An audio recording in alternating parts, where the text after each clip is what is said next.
नमस्कार विद्यार्थियों, मेघराज गुरुकुल में आपका स्वागत है। और आज जो वीडियो में आपको लेके आए हैं वो भी काफ़ी अच्छा वीडियो है। क्यों? क्योंकि आज के वीडियो के माध्यम से अपन स्टार्ट कर रहे हैं आपके सामने रीजनिंग का एक बेहतरीन टॉपिक जिसे अपन कहते हैं कैलेंडर। ये कैलेंडर का अपना पहले वीडियो रहेगा जिसमें बेसिक चर्चाएं करेंगे। अपन कैलेंडर के बारे में बेसिक डिटेल में कंसल्ट करेंगे। अगर आपको बिल्कुल जीरो से स्टार्ट कर रहे हैं, रीजनिंग पहली बार पढ़ रहे हैं, तो आप इस वीडियो को जरूर देखना चाहिए। कंप्लीट देखो ताकि बेसिक कंटेंट अच्छे से कंप्लीट कर सके इस वीडियो के माध्यम से। और कंटिन्यूस के एक के बाद आपको कैलेंडर के वीडियो जाते रहेंगे ताकि कंप्लीट चैप्टर आपको फ्री ऑफ कॉस्ट हम पढ़ा सके यूट्यूब पर आपको। तो स्टार्ट कर रहे हैं आज कैलेंडर को बिल्कुल जीरो से। और कैलेंडर जो टॉपिक है काफ़ी मजेदार टॉपिक है रीजनिंग का और काफ़ी अच्छा टॉपिक है। तो उसका बेसिक अगर पढ़ रहे हैं तो बिल्कुल जीरो से, जो जिंदगी में पहली बार पढ़ रहे हैं और या फिर इससे पहले रीजनिंग कभी नहीं पढ़ी, कैलेंडर के बारे में नॉलेज नहीं है, बिल्कुल जीरो से पढ़ना चाहते हैं, उनका हमारे चैनल पर स्वागत है दोस्तों। तो चलो शुरू करते हैं। हम आपके सामने तो कैलेंडर के बारे में सबसे छोटी चीज़ से बिल्कुल जीरो से शुरू करेंगे। तो सबसे पहले आएगा आपका साधारण वर्ष। सबसे पहले आएगा आपका साधारण वर्ष। तो सबसे पहले अपन साधारण वर्ष के बारे में जानेंगे। तो गौर सुनना, क्या कहना चाहते हैं अपन, एक एक बात को अच्छे से कंसिडर करेंगे। तो साधारण वर्ष में क्या क्या बातें उनको जानने के बाद अपन लीप वर्ष के बारे में बात करेंगे। तो साधारण वर्ष में पहले इंपॉर्टेंट बात क्या है, जिस वर्ष में 4 का भाग पूरी बार नहीं जाए उसको हम साधारण वर्ष कहते हैं। तो जिस वर्ष में 4 का भाग पूरी बार नहीं जाए उसे हम साधारण वर्ष कहते हैं। जैसे कह सकते हैं 2003, 2005, कोई सा भी ले लो जिसमें 4 का भाग नहीं जाना चाहिए बस, 2023 आदि। तो जिसमें 4 का भाग नहीं जाए उसे हम साधारण वर्ष कहते हैं। जितने वर्ष दुनिया में ऐसे हैं जिनमें 4 का भाग नहीं जाता हो उसे हम साधारण वर्ष कहते हैं। अभी लेटेस्ट जो 2023 चल रहा है ये भी एक साधारण वर्ष है क्योंकि इसमें भी 4 का भाग नहीं जाता है। ठीक है, इसके बारे में बात करें। इसके बाद दूसरी चीज़ है, एक साधारण वर्ष में 365 दिन होते हैं। एक जो साधारण वर्ष होता है उसमें 365 दिन होते हैं। या तो आपको 365 दिन, और 365 दिन नहीं कहो तो आप कह सकते हैं 52 सप्ताह और 1 दिन। तो आप कह सकते हैं 52 सप्ताह और 1 दिन, या तो 365 दिन कह सकते हैं आप, या फिर कह सकते हैं 52 सप्ताह और 1 दिन होता है। तो एक साधारण वर्ष में या तो 365 दिन होते हैं या फिर 52 सप्ताह और 1 दिन होता है। ठीक है, बिल्कुल सिंपली बात है। और एक और सबसे इंपॉर्टेंट और खास बात कि एक साधारण वर्ष जिस वार को शुरू होता है उसी वार को खत्म होता है। एक साधारण वर्ष जिस वार को शुरू होता है उसी वार को खत्म होता है। ये एक बात गांठ बांध लीजिए आप। तो साधारण वर्ष जिस वार को शुरू होगा उसी वार को आपका खत्म हो जाएगा। जैसे मैं कहूँ आपके सामने 2023 एक साधारण वर्ष ही, इसी के बारे में बात कर लेते हैं। 1 जनवरी 2023 को मंगलवार हो, 1 जनवरी 2023 को मंगलवार हो तो 31 दिसंबर 2023 को क्या वार होगा? तो मैंने ये कहा कि साधारण वर्ष जिस वार को शुरू होता है उसी वार को खत्म होता है। जो साधारण वर्ष होता है जिस वार को शुरू होता है उसी वार को खत्म होता है। अगर 1 जनवरी 2023 को मंगलवार है तो हम कह सकते हैं 31 दिसंबर 2023 को मंगलवार रहेगा। ये 100% सही है, ताकि हम यूँ कह सकते हैं आपके सामने एक साधारण वर्ष जिस वार को शुरू होता है उसी वार को खत्म होता है। अतः आपका आंसर हो जाएगा मंगलवार। मतलब साधारण वर्ष जिस वार को शुरू होता है उसी वार को खत्म होता है। ये 3 स्पेशल बातें हैं साधारण वर्ष के बारे में जो अपन डिटेल में कंसिडर करिए। अब साधारण वर्ष के बारे में तो हम बता ही चुके हैं आपको आराम से, कोई जल्दबाजी नहीं, इजीली बता रहे। इसके बाद बात करते हैं हम अधिवर्ष की। आपके सामने दूसरा बड़ा पॉइंट और बेसिक दूसरा पॉइंट आएगा अधिवर्ष। तो अधिवर्ष के बारे में जान लेते हैं। पर अधिवर्ष क्या होता है? तो अधिवर्ष को हम लीप वर्ष भी कहते हैं, अंग्रेजी में लीप ईयर कहते हैं, और दोनों भाषाओं में मिक्स कर दो तो लीप वर्ष हो जाएगा। शुद्ध हिंदी में अधिवर्ष कहते हैं, अंग्रेजी में लीप ईयर कहते हैं, और दोनों भाषाओं को मिला दो, लीप अंग्रेजी का और वर्ष हिंदी का, तो लीप वर्ष हो जाता है। वैसे मैक्सिमम सभी लीप वर्ष ही बोलते हैं, इसलिए अपन ने लीप वर्ष लिखा आपके सामने। तो लीप वर्ष क्या होता है? तो पहला इंपॉर्टेंट पॉइंट लीप वर्ष का अपना ये कहता है जिसमें 4 का भाग पूरी बार चला जाए। तो जिसमें 4 का भाग पूरी बार चला जाए उसे हम लीप वर्ष कहते हैं। उसे हम क्या कहते हैं बताओ? लीप वर्ष। 4 का भाग पूरी बार जाना चाहिए, जैसे 2004, 2008, 2012, 2016, 2020 आदि कह सकते हैं, मतलब ETC। ये सब लीप वर्ष जिनमें 4 का भाग पूरी बार जा रहा, उन वर्षों को अपन लीप वर्ष कहते हैं। बिल्कुल सिंपली और काफ़ी इजीली अप्रोच है।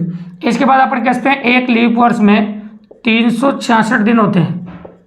एक लीप वर्ष में 366 दिन होते हैं, या तो कहो 366 नहीं दिन कह सकता, आप कहो 52 सप्ताह, क्योंकि आप जानते हैं 52 सप्ताह में 364 दिन होते हैं। तो 52 सप्ताह और 2 दिन होते हैं, 52 सप्ताह और 2 दिन होते हैं। तो आप कह सकते हो 366 दिन होते हैं या फिर 52 सप्ताह और 2 दिन होते हैं। तो हम ये कह सकते हैं कि एक लीप वर्ष में 366 दिन या 52 सप्ताह और 2 दिन होते हैं। इस प्रकार से इजीली अप्रोच कर सकते हैं अपन। तो ये हो गया आपका सेकंड पॉइंट।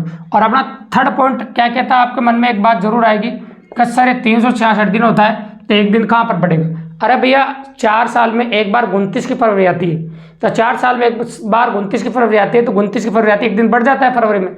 फरवरी में क्यों बढ़ता है, क्योंकि उसमें दिन कम होते हैं। अब अगला प्रश्न तुम्हारे मन में ये आएगा, है ना, अगला प्रश्न आपके मन में ये आएगा कि सर 29 की फरवरी क्यों आती है। तो भैया 100 वर्ष और साधारण वर्ष के बीच एक साल में लगभग 6 घंटे का अंतर होता है। तो एक साल में लगभग 6 घंटे का अंतर होता है, 4 साल में 24 घंटे का अंतर आ जाता है। और 4 साल में 24 घंटे का अंतर आता है तो एक दिन बढ़ा देता है, और एक दिन वो फरवरी में जाकर जुड़ जाता है। तो यही कारण है कि फरवरी 29 की आती है। सिंपल ये बात है, इस प्रकार से अपन कर सकते हैं आपके सामने। अब इसके बाद ये कह सकते हैं कि ये सेम डे खत्म हुआ था, तो एक दिन बढ़ गया इसमें फरवरी का, तो हम कह सकते हैं कि एक लीप और जिस वार को शुरू होता है उसके एक दिन बाद खत्म होता है। तो एक दिन बाद खत्म होगा, इसे स्वाभाविक सी बात है कि एक लीप वर्ष जिस वार को शुरू होता है उसके एक दिन बाद खत्म होता है। तो आप कह सकते हैं कि यदि 1 जनवरी 2020 को रविवार हो तो अपन कह सकते हैं 31 दिसंबर 2020 को क्या वार होगा। तो भैया 31 दिसंबर 2020 को एक दिन आगे होगा, मतलब सोमवार होगा। तो मैंने कहा ना, एक लीप वर्ष जिस वार को शुरू होता है उसके एक दिन बाद खत्म होता है। तो एक लीप वर्ष जिस वार को शुरू होता है उसके एक दिन बाद खत्म होता है। अगर रविवार को शुरू हुआ है तो खत्म सोमवार को होगा। अपन कह सकते हैं आपके सामने, अगर रविवार को शुरू हुआ है तो खत्म किसको होगा बताओ, सोमवार को खत्म होगा। तो ये कोई दिक्कत नहीं, बिल्कुल नॉर्मली इस प्रकार से अपन अप्रोच कर सकते हैं आपके सामने, बिल्कुल सिंपल है और काफी इजीली। तो ये हो गया आपका अधिवर्ष, है ना, जिसके बारे में पढ़ना बताया। अब इसके बाद तीसरा बड़ा पॉइंट जो आपका बनता है वो है आपका लीप शताब्दी। तो लीप देखो, थोड़ा छोटा बिल्कुल बेसिक जानकारी सबके बारे में जान रहे हैं ताकि इजीली अप्रोच कर सकें। तो लीप शताब्दी क्या होती है इसके बारे में जान लेते हैं। कि जिसमें 400 का भाग पूरी बार चला जाए उस शताब्दी को हम लीप शताब्दी कहते हैं। तो जिसमें 400 का भाग पूरी बार चला जाए उसको लीप शताब्दी कहते हैं। जैसे 0400, 0800, 1200, है ना, 1600 आदि, ऐसा कह सकते हैं। 0400, 0800, 1200, 1600 आदि। तो जिसमें 400 का भाग पूरी बार चला जाए उसे हम लीप शताब्दी कहते हैं। अब मैं एक नोट के जरिए आपको एक इंपॉर्टेंट वर्ड बताऊंगा आपके सामने कि 2 क्वेश्चन बने डायरेक्ट एग्जाम में। यहाँ से पहला क्वेश्चन, लगातार 100 वर्षों में कितने लीप वर्ष होते हैं। लगातार 100 वर्षों में, लगातार 100 वर्षों की बात कर लें, लगातार 100 वर्षों में कितने लीप वर्ष होते हैं। एक तो क्वेश्चन ये बना है, और एक ये बना है लगातार 400 वर्षों में, 400 वर्षों में कितने लीप वर्ष होते हैं। एक तो पूछा है लगातार 100 वर्षों में और एक पूछा है लगातार 400 वर्षों में। तो लगातार 100 वर्षों में कितने लीप वर्ष होते हैं और लगातार 400 वर्षों में कितने लीप वर्ष होते हैं, ये आपसे पूछा गया। तो भैया याद रखिएगा, आपका जल्दबाजी में बच्चे जल्दबाजी क्या करते हैं 100 में 4 का भाग लगाकर 25 लीप वर्ष दे देते हैं, जो कि गलत है, क्योंकि अंतिम लीप वर्ष पूरा नहीं हुआ है, क्योंकि 100 में 400 का भाग नहीं जाता है। अतः कह सकते हो लगातार 400 वर्षों में 24 लीप वर्ष होते हैं, है ना, क्योंकि 100 में 400 का भाग नहीं जाता है, अतः अंतिम लीप वर्ष पूरा नहीं हुआ। अतः कह सकते हो कि लगातार 400 वर्षों में 24 लीप वर्ष होते हैं। और यहाँ की बात करें अपन तो 100 वर्षों में 24 होते हैं, तो 24 को आप 4 से गुणा कर सकते हैं, तो 24 चौक हो गए 96। अब 400 में तो 400 का भाग पूरी बार जाता था, एक ऐड कर दो, तो लगातार 400 वर्षों में 97 लीप वर्ष होते हैं। तो लगातार 400 वर्षों में आप कह सकते हैं कि 97 लीप ईयर्स होते हैं। तो लगातार जो 400 वर्ष होते हैं उसमें आपके 97 लीप ईयर्स होते हैं। ये 2 क्वेश्चन बेसिक से डायरेक्ट एग्जाम में पूछे गए, तो डायरेक्ट एग्जाम में पूछे, मैंने डायरेक्ट ही बता दी। अब आ जाते हैं अपन पॉइंट नंबर 4 पे। तो पॉइंट नंबर 4 में 2 एग्जाम्पल के बारे में बात करेंगे, पहले पॉइंट नंबर 4 को जानेंगे अपन। तो पॉइंट नंबर 4 क्या कहता है अपना, देखो सुनो, ये डायरेक्ट पॉइंट्स है, ये बेसिक पॉइंट है। 5 बातें अगर आप जानोगे तो आप बेसिक अच्छे से जान लोगे कैलेंडर के बारे में, बेसिक जान लोगे तो आपकी पॉसिबिलिटी बहुत अच्छी रहेगी।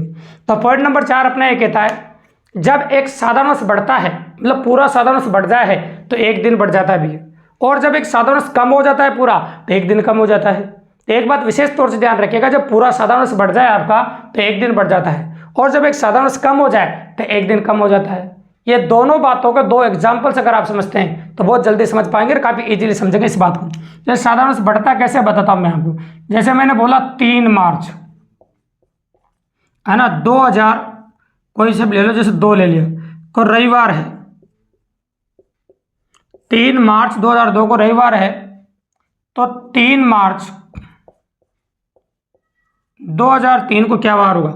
अब आप नोटिस कर रहे हैं कि साधारण वर्ष ही बढ़ रहा है, और मैंने अभी थोड़ी देर पहले कहा कि जब एक साधारण वर्ष पूरा बढ़ जाए, कैसे पता चला साधारण वर्ष बढ़ा है, क्योंकि तारीख सेम है, महीना सेम है, बस वर्ष बढ़ा है। अगर वर्ष बढ़ा है तो आप कह सकते हैं कि साधारण वर्ष बढ़ा है। साधारण वर्ष क्यों बढ़ा है कि जब तक उसको साधारण वर्ष मानते हैं जब तक दिए गए वर्ष के बीच में 29 की फरवरी नहीं आ जाए, मतलब लीप वर्ष नहीं आ जाए, तब तक उसको साधारण नहीं मानते। तो जब एक साधारण वर्ष बढ़ता है तो एक ही दिन बढ़ता है, मतलब आंसर आ जाएगा आपका सोमवार। तो जब एक साधारण वर्ष बढ़ता है तो एक दिन बढ़ता है। और अपन ने यूँ भी कहा था जब एक साधारण वर्ष कम होता है तो एक दिन कम होता है भी। जब आपका एक साधारण वर्ष कम होता है तो आपका एक दिन कम होता है। तो साधारण वर्ष कम कैसे होता है वो भी देख लीजिए आप। जैसे मैंने बोला 10 नवंबर 2010 को मंगलवार हो, 10 नवंबर 2010 को मंगलवार हो, तो 10 नवंबर 2009 को क्या वार होगा, ऐसा मैंने पूछा आपसे। 10 नवंबर 2009 को क्या वार होगा। तो साधारण वर्ष कम हो रहा है, देखो है ना, साधारण वर्ष कम हो रहा है क्योंकि आप लीप वर्ष तो कह नहीं सकते, इसमें 29 फरवरी बीच में आई नहीं रही, अतः एक कम कर दो तो आपका आंसर आ जाएगा इसका सोमवार। क्योंकि मैंने कहा था ना जब एक साधारण वर्ष कम होता है तो एक दिन कम होता है, जब एक साधारण से बढ़ता है तो एक दिन बढ़ता है, तो इसका आंसर भी होगा आपका सोमवार। तो साधारण से बढ़ेगा तो इस पॉइंट से क्या समझे, पॉइंट नंबर 4 से अपन दोनों एग्जाम्पल लेके बताया। तो एक साधारण से बढ़ जाए पूरा कंप्लीट तो एक दिन बढ़ जाएगा, और जब एक साधारण से कम हो जाए तो एक दिन कम हो जाएगा। तो ये था आपका पॉइंट नंबर 4। इससे रिलेटेड आपका पॉइंट नंबर 5। अब पॉइंट नंबर 5 में इसी का भाई है, यहाँ साधारण से बढ़ रहा था या लीप वर्ष बढ़ेगा।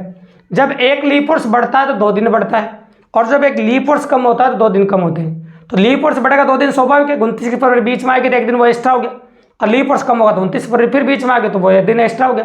अतः कह सकते हैं लीप वर्ष बढ़ेगा 2 दिन बढ़ेंगे, और लीप वर्ष कम होगा 2 दिन कम हो जाएंगे। तो लीप वर्ष बढ़ता कैसे वो दिखाता मैं आपको। जैसे 10 जनवरी 2004 को शनिवार हो, 10 जनवरी 2004 को क्या वार हो, शनिवार हो, तो मैं कह रहा हूं 10 जनवरी 2005 को क्या वार होगा, ऐसे मैंने बोला। तो भैया ये लीप वर्ष बढ़ा है क्योंकि आप जानते हैं कि 10 जनवरी 2004 से 10 जनवरी 2005 के बीच में 29 की फरवरी आएगी, 29 फरवरी 2004 आएगा, तो ये 29 फरवरी आएगा तो लीप वर्ष का बढ़ना मानेंगे। और जब लीप वर्ष बढ़ता है तो भैया 2 दिन बढ़ते हैं, 2 दिन बढ़ेंगे तो आंसर आएगा आपका सोमवार, रविवार और सोमवार, तो आपका आंसर होगा सोमवार। तो 2 दिन बढ़ते हैं आपका आंसर सोमवार हो जाएगा। तो ये हो गया आपका क्वेश्चन नंबर 1। अब आते हैं अपन क्वेश्चन नंबर 2 पे, क्योंकि आपको ये भी तो पता होना चाहिए लीप वर्ष कम कैसे होता है। तो लीप वर्ष जो कम होगा उसके बारे में बात कर लेते हैं। देखिए जैसे मैंने बोला आपका था ना 3 सितंबर 2020 को बुधवार हो, 3 सितंबर 2020 को बुधवार हो, तो 3 सितंबर 2019 को क्या वार होगा।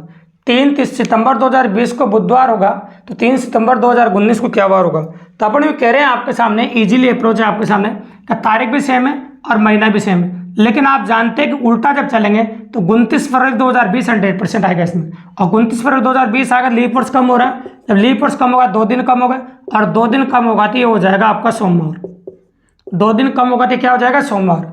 तो मतलब बुधवार की जगह हो जाएगा आपका सोमवार, मतलब 2 दिन कम हो जाएगा आपका। इस प्रकार से इजीली अप्रोच कर सकते हैं। तो ये हो गया आपका पॉइंट नंबर 5। अब क्या करते हैं अपन कि 2 क्वेश्चन इसके हो गए, 2 क्वेश्चन इसके हो गए। अब दोनों के क्वेश्चन होने के बाद एक एग्जाम्पल ऐसा लेते हैं अपन जिसमें ये वाला साधारण वर्ष भी काम आ जाएगा, लीप वर्ष भी काम आ जाएगा। तो क्वेश्चन अपना ये कहता है कि एक लड़का अपना जन्मदिन 1 जनवरी 2001 सोमवार को मनाता है। तो एक लड़का अपना जन्मदिन 1 जनवरी 2001 सोमवार को मनाता है। यदि उसे अपना अगला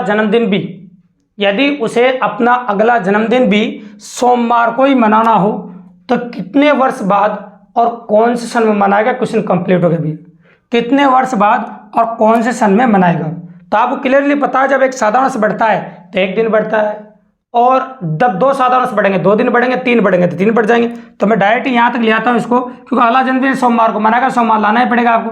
तो 1 जनवरी 2000 डायरेक्ट ही 4 ले आता हूँ। तो आप जानते हैं 2001 से 2002, 2002 2003, 2003 2004, तो आप जानते हैं कि 3 बढ़ जाएंगे आपके। अब 3 साधारण होते हैं मंगल, बुध और गुरु।